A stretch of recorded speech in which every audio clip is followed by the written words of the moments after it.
Warning, incoming game over. Warning, incoming game over.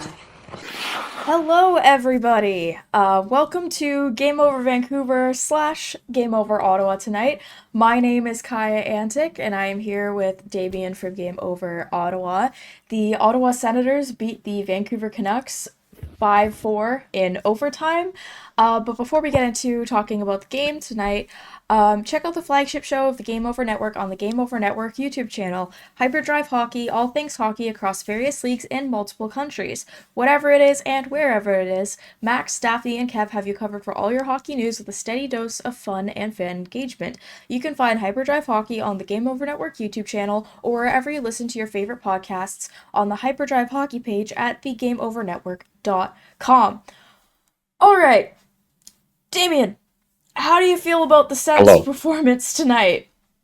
Okay, it's not the best. I think they played a pretty good road game for the most part. That third period, they were playing awesome for the first 15 minutes, and then they let up one chance basically, other than the Sherwood one. Besser just bangs it home, I guess.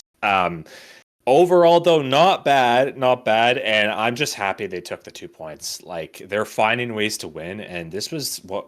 Remember last time we both did a game together, right? The Sens lost. I think it was 4-3 on home ice, and that was the worst part of the season. Like, I was sort of staying a little level-headed because I was just meeting you for the first time and stuff, and it was a crossover. Not trying to be too heavy on the Sens talk. But yeah, like ever since, I think they are 10-2-1. So they're rolling right now. I don't want to take over this cast with positivity because I know there's probably some angry Vancouver fans in the chat right now. But yeah, the Sens played decent, not their best game, but they got the 2 points. I'm happy. I am. The Sens are 1 point behind the Canucks. Obviously, they're different divisions, obviously different conferences, not vying for the same playoff side of the bracket. Considering that's even a conversation to be had, considering the last time these two teams met and how it was faring, because the Canucks were doing so well at that. Well, they weren't doing so well, but They were doing good. Yeah. yeah, it's because they Yeah. played like 2 games on home ice and that was it.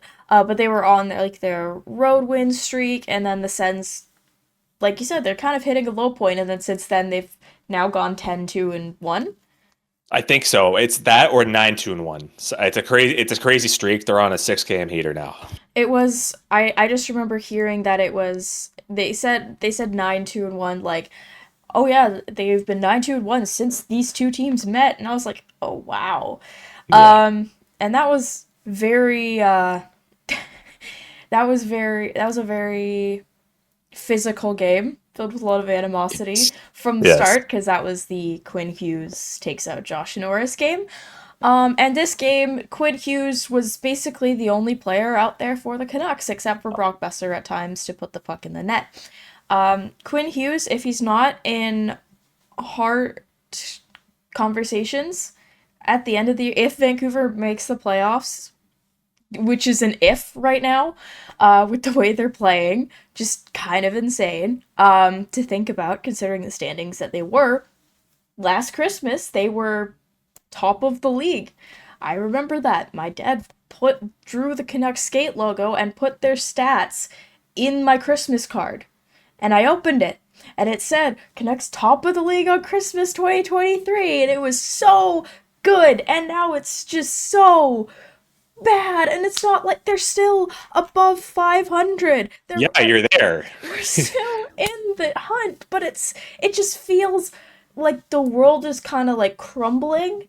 hmm Um, Okay, let me ask you this. Like, okay, what do you like? All right, your record is still decent, right? All things considered, you're 16-10-6. So, yeah, it's not horrible. Like, what would you ideally want it to be right now? Because you're basically outside of the playoffs. You're tied with Dallas. You're 4 points back of Edmonton with a game in hand, right? Like with a record wise, what do you want the Canucks to be at this point? I want them to be closer to where, like, even Edmonton is, or LA. Like, on paper, the Canucks are a way better team than the LA Kings, in my opinion. And hmm the Kings are 19-9-5. I just have no idea what the answer is for this team. It feels like Quinn Hughes is the only one that actually cares. Like, even Lankinen, who was pretty good for the Canucks when Demko was out. That OT goal just really made me question that. It was, like, cool for Sanderson. Great job, buddy. Yeah. But Lankinen, I've seen better saves from beer league goalies, and also it's not like he had any help from the team. No, we should talk about that, right? I know we talked about this right before we got on the stream here, right? So Miller, that like 16 seconds in the overtime, right? Pinto, it's a scramble at the in the draw, like it's just started. Pinto sort of wins it. Stutzla like hashes it back to Sanderson. Sanderson drops it off of Stutzla like a little saucer pass up in the neutral zone, and then Sanderson just beats Miller, right? Yep. He beats him. Yep. Jake Sanderson's a great skater, but like Miller's just starting the OT period. He's got to be fresh. And I know JT Miller's not like the fastest guy in the world, but you have to have your guy. Right at the end of the day, it's man-on-man defense. Brock Besser, who is also not a super fast skater, was able to stay with. No, he's not at all. I love Brock Besser. That's not a slight on him, but that's just a fact. It's a fact. He's able to stay with Tkachuk the whole time. Quinn obviously takes Stutzla, and then Sanderson is allowed to just get past Miller. Like, free lane. There's a free lane. He's behind him. Like, shout out the NHL.com. They have one good thing going for them. Sanderson's ahead of Miller before they even leave the Ottawa zone. Mm-hmm. You can't. Yeah. That's. That's well, important. yeah, you would think that, like, okay, Miller, I know he's not being a selkie guy. Ever considered, like 2 years ago, I remember like he was considered one of the worst defensive players in the league, and then last year it seemed like they kind of took care of him a little bit. Yeah, and then because they brought in Talkett because he was the Kessel Whisperer, so they're like, okay, we're gonna bring him in, and he's gonna be the Miller Whisperer, and arguably it worked. Miller was playing better. Miller, got to 100 points last year. Like, he was doing much better. It's just, like, I don't know what has happened with that. I don't know if it's his ongoing beef with a, like, 26-year-old, but that's for another time. Do you think that Talkett outcoached Travis Green? Or do you think Travis Green outcoached Rick Talkett tonight? Actually, okay. The one thing that I will say, I think Green did well.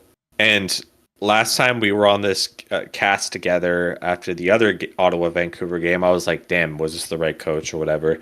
Vancouver tied it up.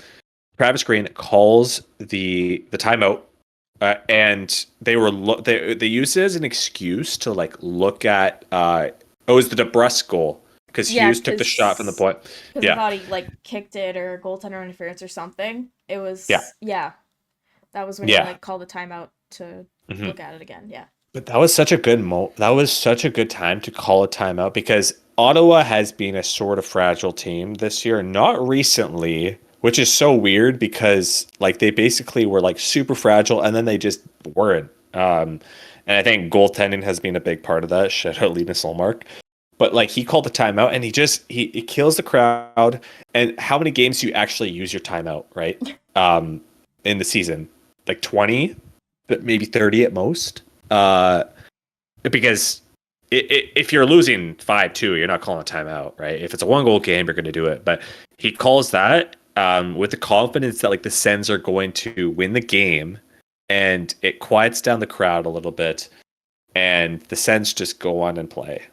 So if you're saying outcoached, then sure, I guess that was such an underrated thing that Green did that I saw. I noticed that too, because like I also feel like Talkett can't admit when he's wrong with some things.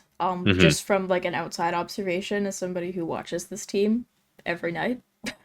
Not every night, but yeah, that's kind of I forgot also that Alfie was one of your assistant coaches now. I was like, why Yeah, is he it's on the weird. Oh, right. Yeah. Yes. Yeah, it's weird because if he gets fired, then okay, what do we do with him? Does he leave the city? I will get it.